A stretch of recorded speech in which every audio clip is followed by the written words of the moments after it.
right, aloha and welcome to another Aloha Friday drip.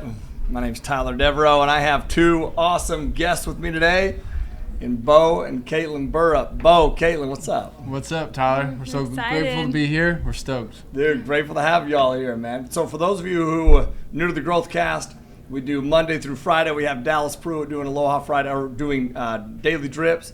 Then I do a daily, or an Aloha Friday drip on Fridays.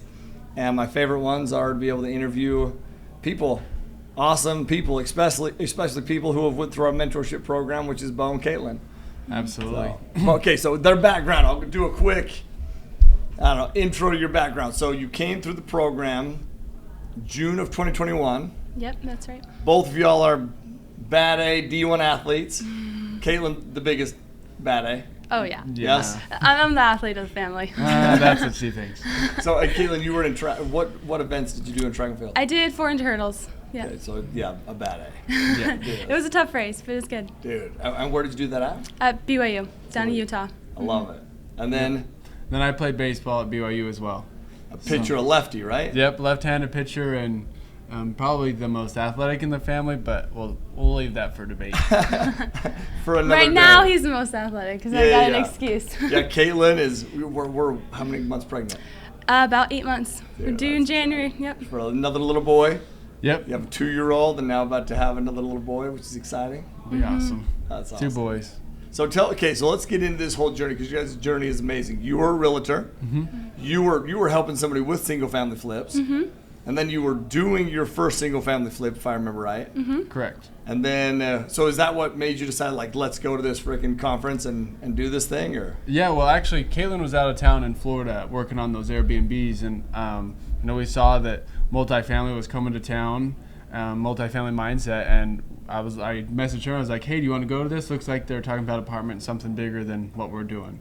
And at the time, we were just in the single-family grind, which, flipping your own house with a 2-year-old. We had pictures of Baylor with the house unfinished and all that stuff, which was, it was just kind of overwhelming. And she was working for that other company. We're so grateful that she had the opportunity to work with them and grow that. But we were just our time was gone, and we were just going separate ways in a way, trying to build 2 different things. Yeah. We weren't even aware of syndication before we went to that conference, and our goal was let's own 20 doors, 20 single family doors. That was kind of our ideal dream, but going to the conference it opened up a whole new world that we didn't know was possible for us. I love it. And listen, y'all listening to, I should have said this in the very beginning, but today's episode, you're going to learn a ton from today's episode. Not only are you going to learn a ton, you're going to be inspired, man, because their journey is amazing. How old? Mid-20s, right? Mm-hmm. Yep. Mid-20s, and they just told you how they started out. They were doing flips, realtor, decided to come to a class. This is this data recording, so June 2021, we're a year and a half down the road. Year and a half, yeah. And we'll get to where you're at now, but it's no joke, man, and there's a reason that they got to where they're at now and why they'll get to where they're going. And really, I believe it's because you made a commitment. That was your biggest thing. Yep. Chatting with you, I've known you guys for a year and a half now. You guys both help tons within the Multifamily Mindset. You guys have helped a ton of students since you guys have started. So I know a little bit about y'all for sure, but just your mindset and everything that you have going into it. So what was your mindset when you went to that first class?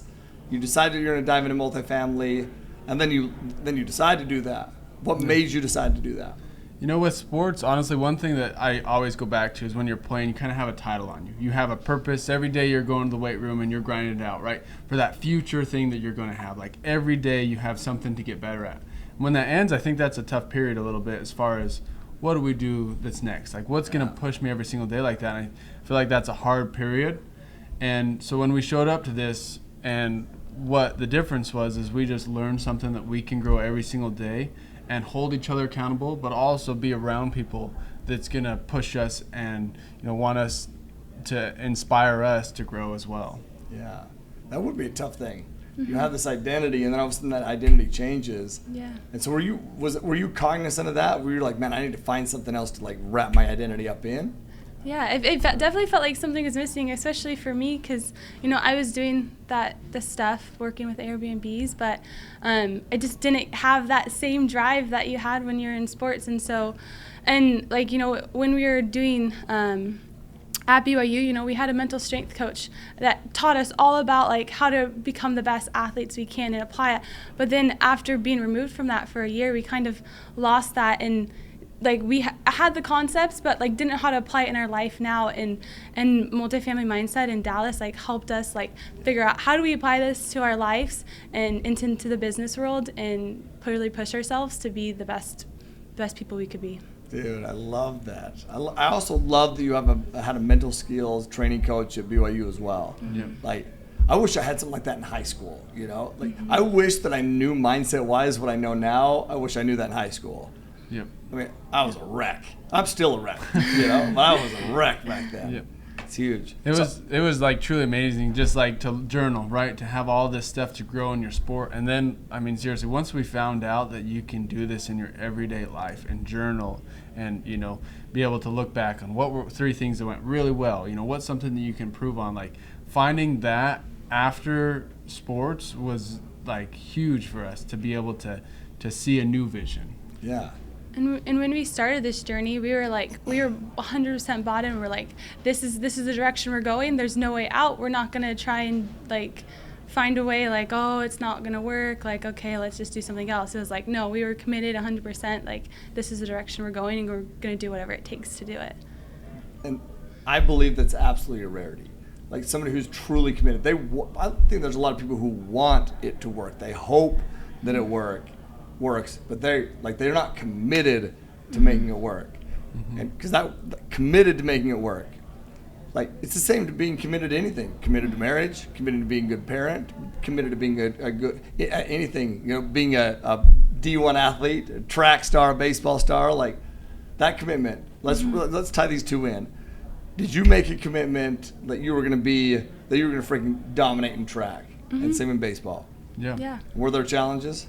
Absolutely. I had a year I struggled, and then he had a year he struggled, and it was rough. Yeah. But it was all about figuring out, okay, how do I course correct myself and remember what my goals are. Yeah. So tie that into the business, okay? You guys come in June 2021, yep. Hot, ready to roll. Yep. Any challenges that you saw? Absolutely. I think the first thing is realizing that you're going to have fears and thoughts, and it's that you have to recognize those right off the bat and realize where are they coming from and focus on and have your focus on what can I control. And as soon as you have that mindset to catch it, realize that it's just a fear, I'm going to focus on what I control and see what happens. That's the separator. Yeah. Any specific examples of, because I love that, catching yourself in everything thinking, right? Yeah. And then correcting. It's all about momentum. Like there is a rhythm to success. There's a rhythm to it. And so you're trying to maintain that rhythm, and then all of a sudden something throws that rhythm off. Well, what happens? It takes too long for people to correct it. But when you catch yourself like that, then you can correct, maintain the rhythm, maintain the momentum. Just getting started in this, the story that comes to mind is we had a 137 unit deal in Kansas City, and we were submitting an LOI on everything looked good. And it ended up that in our underwriting we made a mistake, and really we caught it early enough to not get in trouble. But basically we went from having this deal, everything's ready to go, to absolutely nothing, starting from ground zero. Yeah. And I think that's just like when you get that humbling experience, you're so like you put in so many hours, you're like, yes, we did everything right, and then it's like, well, it's all gone, start from scratch.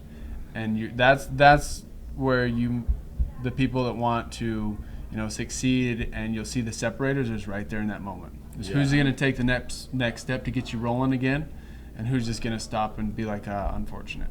Okay. I love what you just said, like that separator right there in that moment. Did you recognize it in that moment though, or did it take a second to be like, okay, this is a separator? I think I'd say it took us a second, and then every time since when we've had those setbacks, like we've gotten over it quicker. Like yesterday, you were talking to us about like falling forward, and that's like how we've tried to have our mindset is like you fail forward. Like we've learned all this, we've gone this way, but and then we hit a roadblock, but remembering that that's only taking us a little bit back, not nearly back to the starting point that we were at before we started that. And so that's how we are with like a lot of the properties that we find that, it starts out good and then we're like find different things that like, you know what, this isn't going to work. It's hard and to get over that and not get attached to the deal and realize like, nope, this isn't what's right for our investors, and learning from it, figuring out, okay, what are we going to do better next time to catch this earlier, and then moving on to the next deal and not settling in that. That's so good, man. That's so good. It gets easier every time, and this perspective. Go ahead. I was just going to say, looking at it to being grateful as well. Like being grateful that we've learned and we caught this, early, and being grateful to like push as far as we've gone. Because then once you look at it as like, holy cow, I've learned so much, instead of, oh, we failed or oh, this, it's like, oh man, I'm this close. I'm right there next time. Yeah. It changes everything, the way you look at it. It's so fun, bro. It is. When you change how you see things, the things you see change, right? Mm-hmm. So it's just our perspective is the point, right? Mm-hmm. Yep. The perspective is it. So I love both those perspectives. The perspective of, man, we may have had a setback, but we're not even nearly setback to where we really where we started. And that perspective alone gives you energy. Mm-hmm. It gives you just excitement, Yeah. Yep. And then this mindset of just gratitude. Gratitude is a life hack, dude. I just believe it. Mm-hmm. Gratitude is how I find perspective. It really is. Like in any moment. I'll tell you this morning, I'm driving early morning, dude. Late night and then early morning to go record marketing videos at one of our properties out here in Orlando. And I'm just driving. I'm not in a bad mood, but I didn't go to the gym because it was early, and early morning I couldn't go to the gym and do both. I couldn't do both. And I like to go to the gym. So I'm driving like, man. And then Rowan, who our CPOO, sends me a song randomly, dude. Sends a song, and I click that song on, and all of a sudden everything brightens up. Like, I swear on my life, I see the fog. I'm like, God, this fog is beautiful. I see the sun rising, and I'm like, it just got me to gratitude. I'm like, man, this is so beautiful and great. And gratitude is a life hack. If we can switch it to gratitude, our perspective changes. Yep.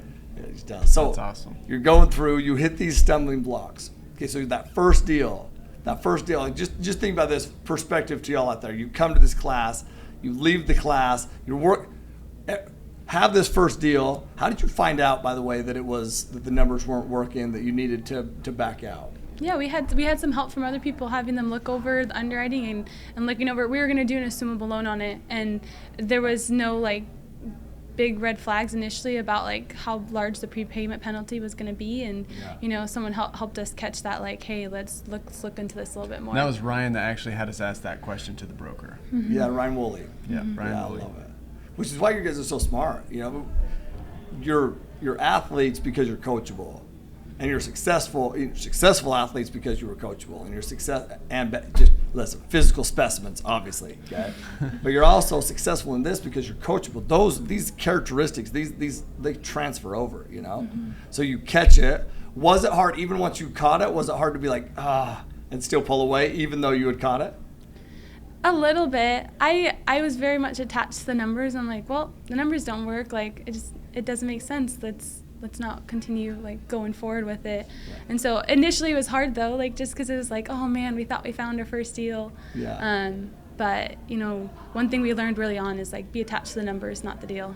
So I was gonna say, that's why you have good partners, because I'm like a roller coaster over here. I'm stoked, and she's like, numbers don't work. I'm like, what can we do? What can we change? And that's why you have good partners that nope, this is how it is.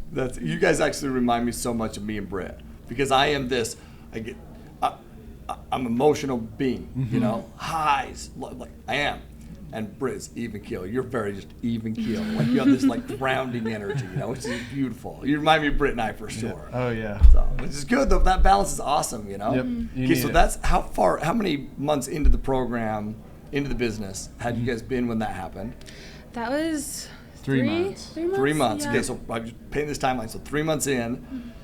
A lot of people quit right there. A lot of people back out right there. Mm-hmm. They just do. And I see it happen all the time, which is crazy to me. When did your next deal come after that? Yeah, so we had another one that just the loan didn't work out with the interest rate as well, all the way lined. And then it was right after that one, we landed our first deal that was 272 units, and it was within 6 months of starting the multifamily mindset that we closed it. Yeah. 272 units. What was the purchase price on that one? That one is $16 million. $16 million, mm-hmm. And where was it at? It was in Park Hills, Missouri. right? Dude. Yeah. So awesome. And how did you find out about that deal? Yeah, so we had, so like going back to like what multifamily mindset teach you, adding value to people. And that's what we really tried to do those first 6 months, is build our network and add value. And so we actually got brought onto the team because they had already had under contract, and they wanted our help, and we had that value to be able to provide to fill the gaps of what they were looking for. And so because of that value and putting ourselves out there and working really hard for those 6 months, it's what allowed us to be able to be brought on. And So good. I think going back to who we met at that multifamily event was a guy named Judd Tolman, and he's now our business partner. And we are so grateful for that dude. He's an incredible human being, him and his family, but he also opened up the doors and the vision for us. Mm-hmm. Yeah. And after forming a partnership with him now, he had connections that brought us in onto that deal. Jake Dean was part of it, and Jed Johnson. Yeah. And Judd, knowing them and taking us under his wing in a way at the beginning, open up the vision, has been the biggest blessing for us, because now that's our team. Epherus Capital is with Judd, Kaitlyn, and I. Yeah. So think about how cool that is. Like, those of you who don't, the initial class that went to our 3-day class, he meets Judd Tolman. Beast. I love Judd. Like, you're a great human. He's a great human. Judd has taught me so much about, like, seriously, relationships. Mm-hmm. Like, I met Judd when I was in my early 20s.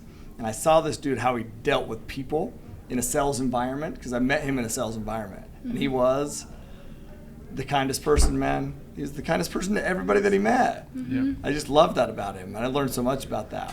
And then I want to tie this back into you. So you network. So think about this, though. You network at that event. How many people go to that event without a purpose? Like, they're just there to maybe learn. Maybe they're a little skeptical. I don't know. Mm-hmm. I know that maybe there's some doubt. Maybe there's some skepticism. But if you found a partner at that event, that to me tells me that you maximize that event.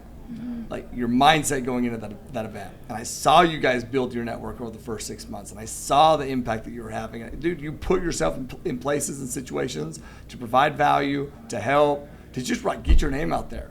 Mm-hmm. That's huge. That is huge. And that's an actionable for every single one listening, is like, do those things. That compounding effect of consistent effort. Mm-hmm. Consistency is the key, dude.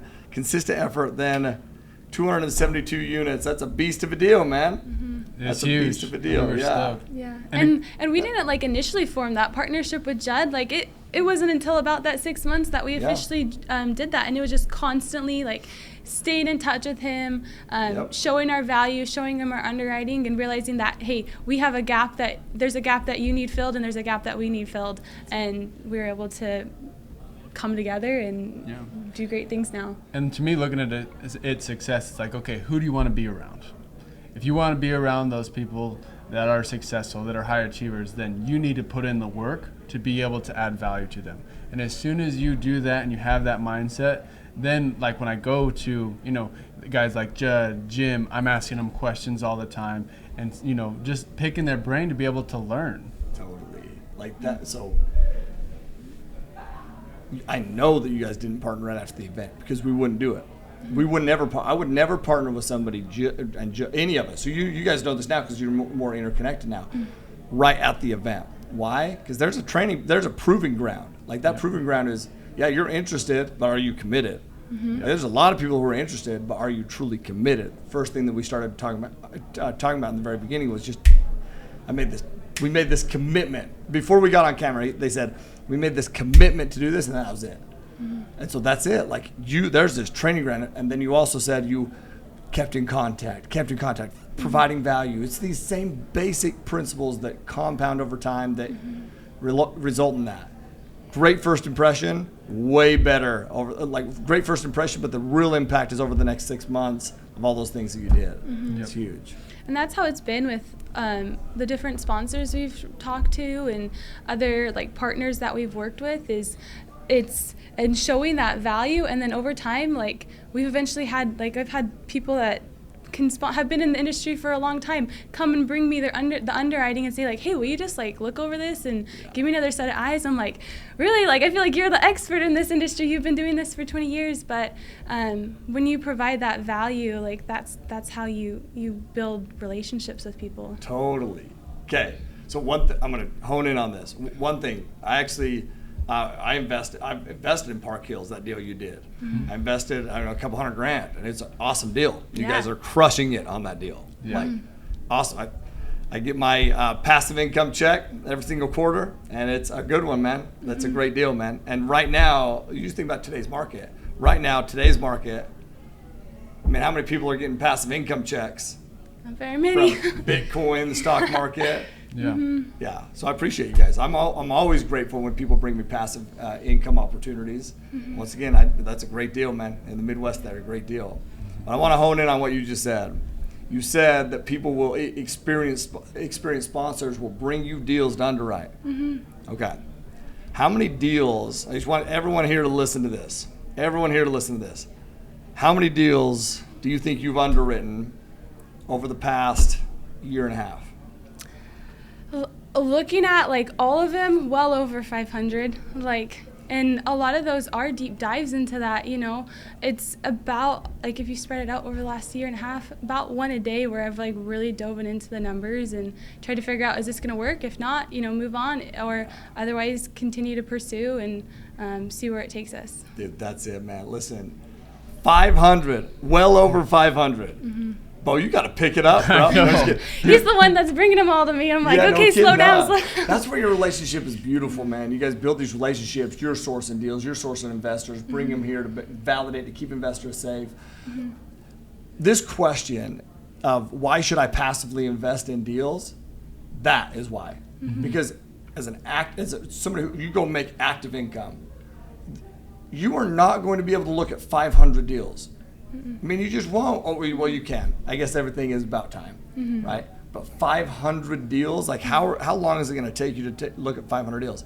And if you've underwritten 500 deals, do you think you know at this point what you're looking for? Yeah, you know a lot of the questions to ask. You know how to adjust the numbers and move them around to try and make the deal work. And if you're out there trying to do it on your own, like I can't imagine how hard that would be.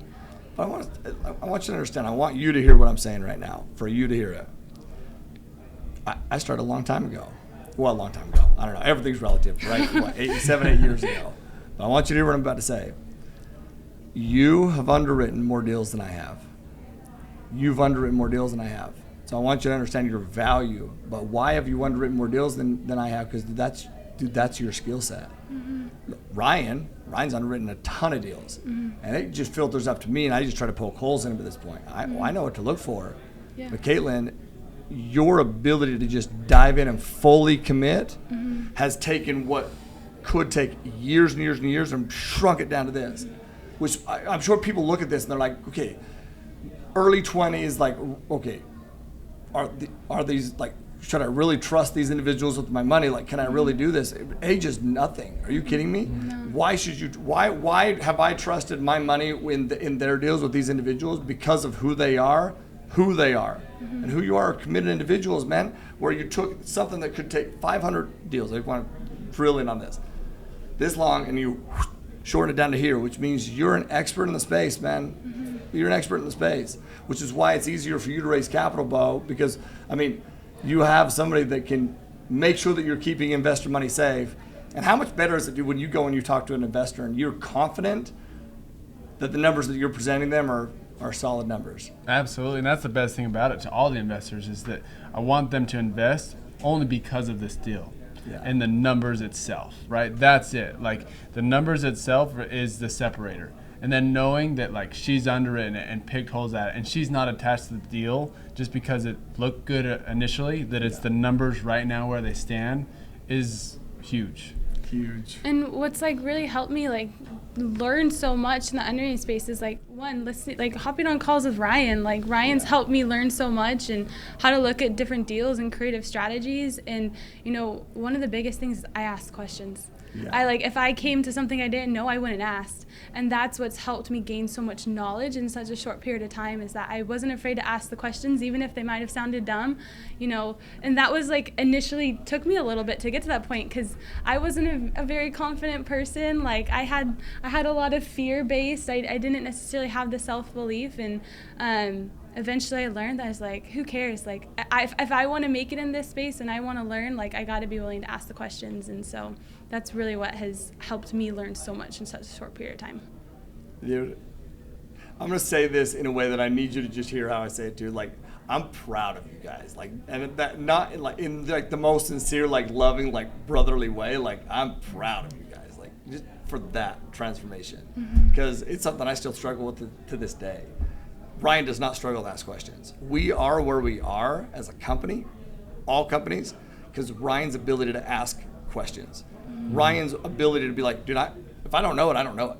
Like, and I'm going to ask. And in the beginning, we'd be on calls, and I'm like, feel like I need to have like, okay, man, we need to go in this thing, like, and like show the.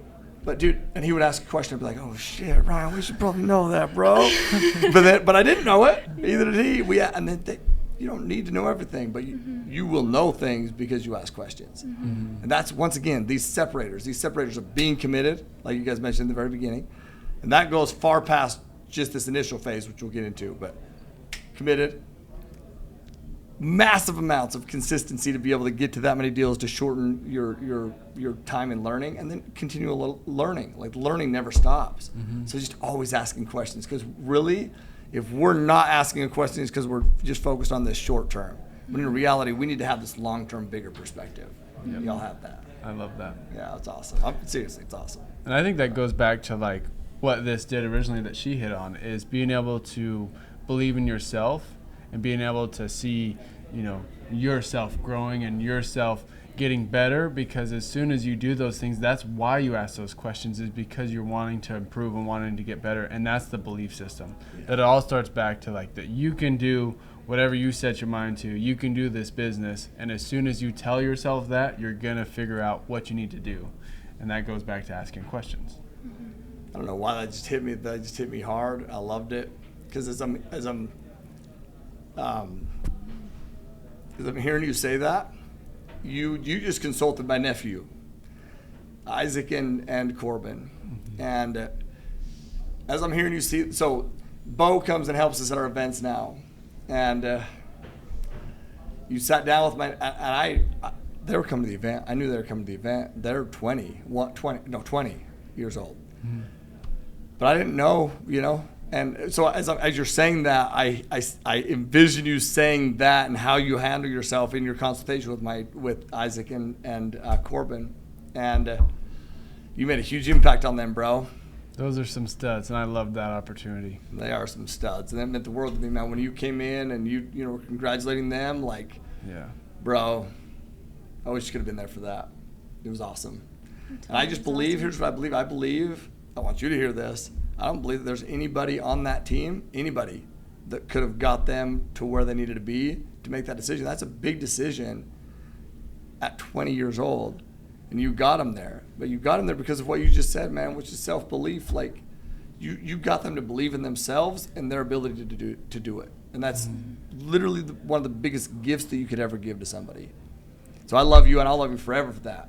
Absolutely. Dude, you're my family. You guys are family, but like, for sure, we're grateful for you, man. We've learned so much, and what this does for people. I mean, so many people need to see themselves thinking bigger, to see themselves believing, because as soon as you change that, and as soon as you think like, oh, I can do this, like, doors open. And that's what this did, is it just really opens that up, and you're just like, man, this is how life needs to be, is people supporting others to be bigger and to be held accountable for those choices you're making. That's so true. It's that belief. Belief unlocks so much. So can I ask you a question? Is there anything that you do tactically to enhance your belief? Like when you're feeling like your belief is being limited, is there anything that you do tactically or anything that you've learned how to do where a strategy that help you enhance it? Or is it just a mindset? I think one of the biggest things is that we talk to each other and we open up when we have those things, and we'll call each other out. I mean, sometimes it sucks, and I remember multiple instances where I would say something and she's just like, well, hey, you need to just figure it out because that's not the right way of thinking, and I'll call her out on the same thing. Sometimes when you get that, though, and she just tells you that, you're like, oh, dang, that sucks. Like, you're like, but you're right. Thank you for helping me understand that. And it's like, okay, I'll get better.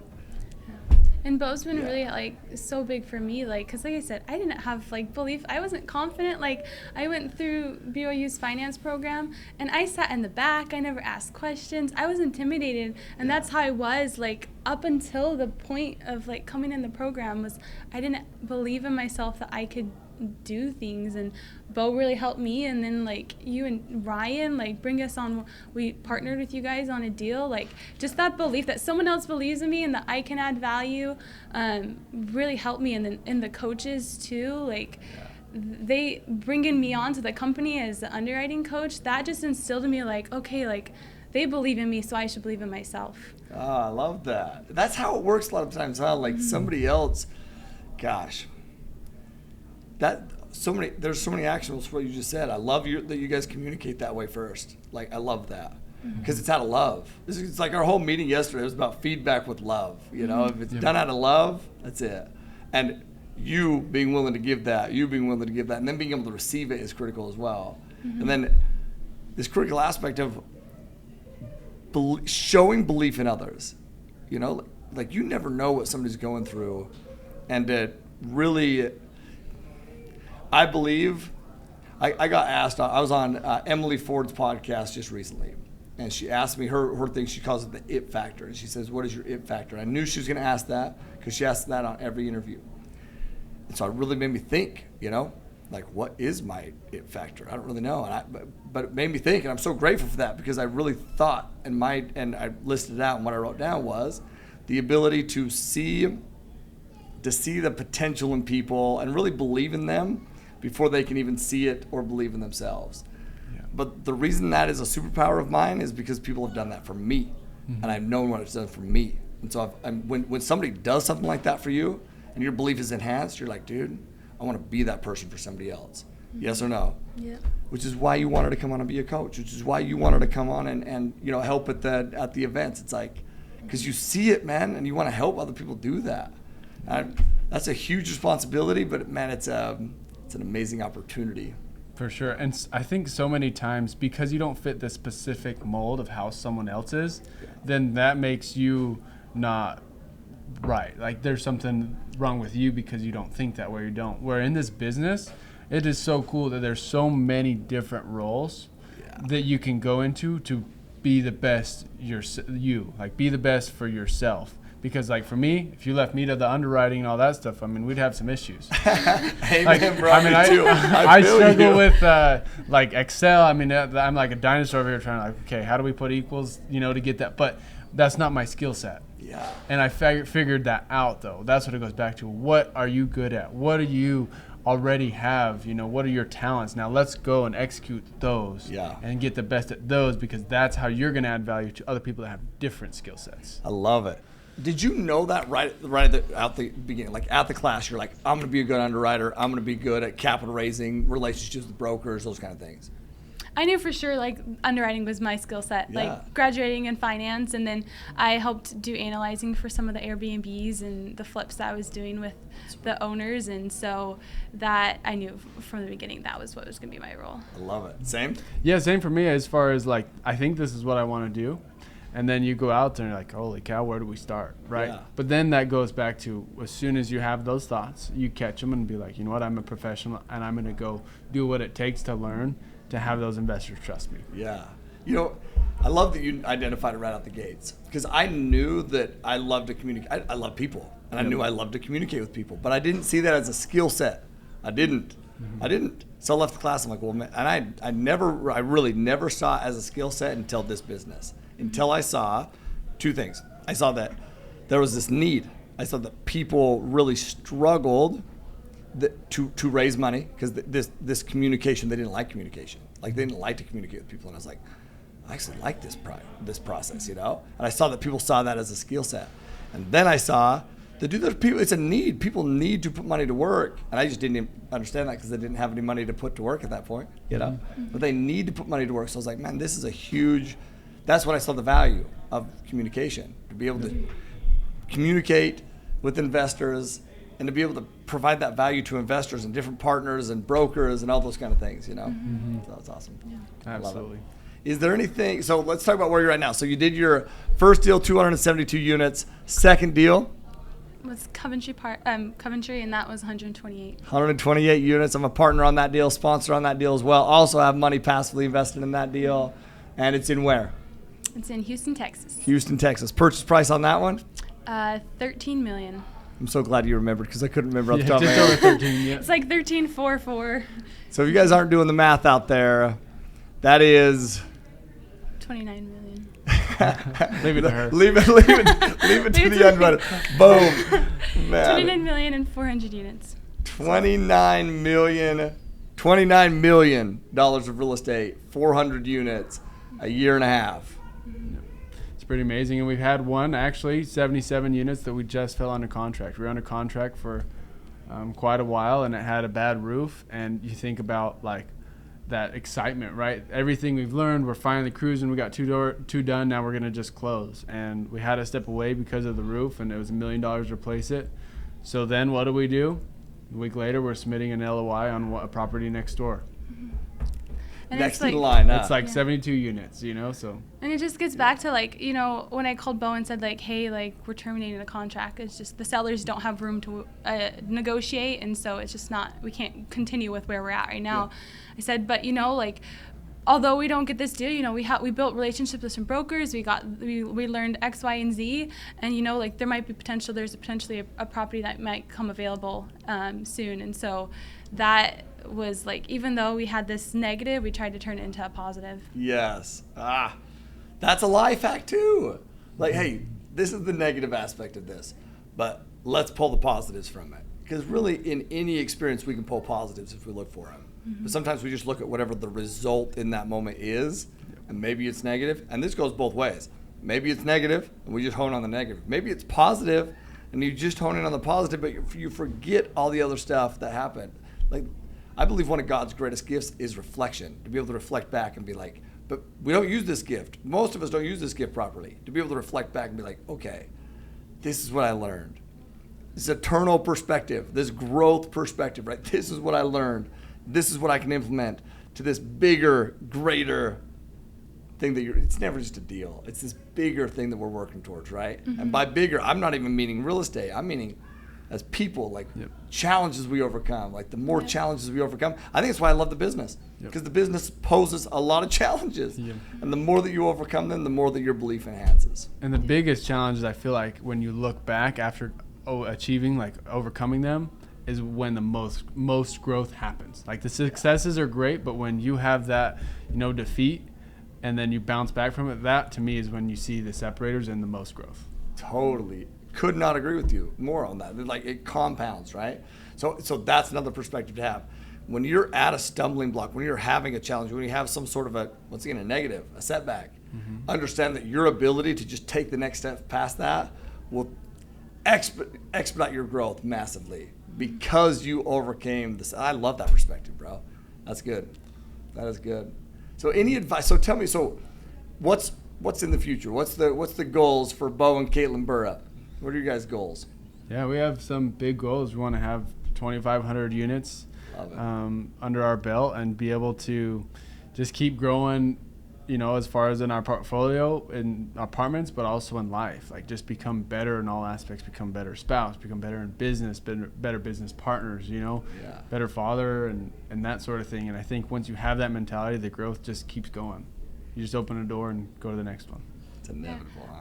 Like for us, like the reason why we want to do real estate, because it sets us up, one, financially, and helps our investors financially as well, and puts us at a point that we can then go and serve and give back to people.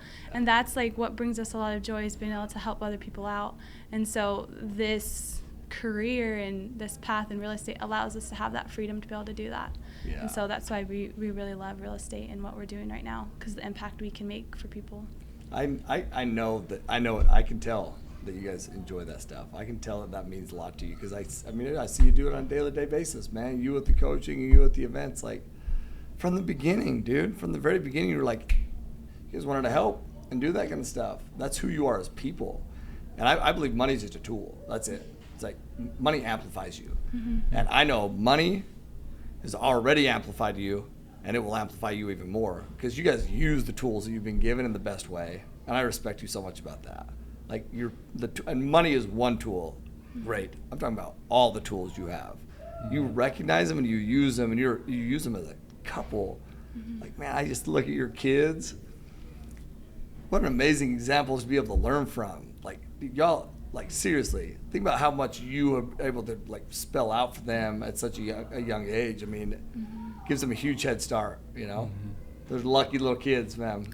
Lucky little. If they don't, if anytime that they doubt that and they don't know that, you send them to Uncle Pete, and I'll set them straight. All right. Lucky kids. But like you say, we can't thank you enough for the ability to see that growth and the ability to see that in ourselves, because that's what allowed us to grow, and that's what we want to do to other people. You know, working with, you know, Corbin and Isaac this weekend, your nephew, was just like, I love to be able to see them believe in themselves, and that to me is where happiness comes, and it just goes full circle to keep growing. It is, dude. It is, man. That belief in yourself is you have that, you can create anything, especially happiness. And happiness is, man, it's the best of anything to create, you know. And with happiness, you can create anything. You just gotta be. Man, my mom used to always say, happiness breeds positivity, and positivity breeds success.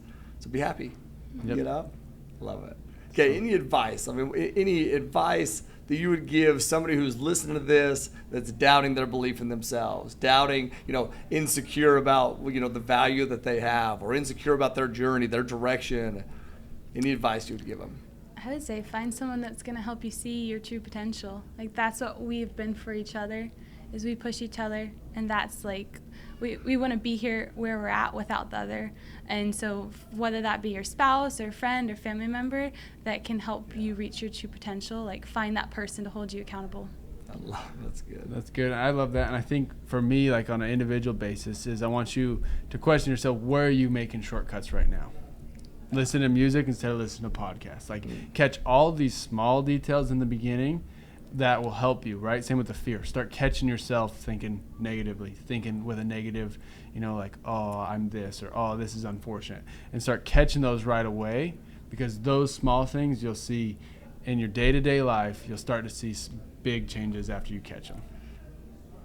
Could not agree more.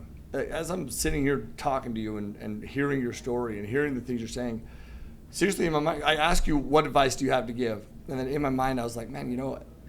We haven't talked about any high-level strategy thing. Like, we haven't.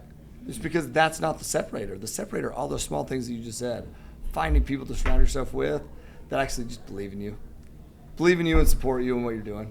Like, what a blessing to be able to have that. And then the small things. My life changed. Britt's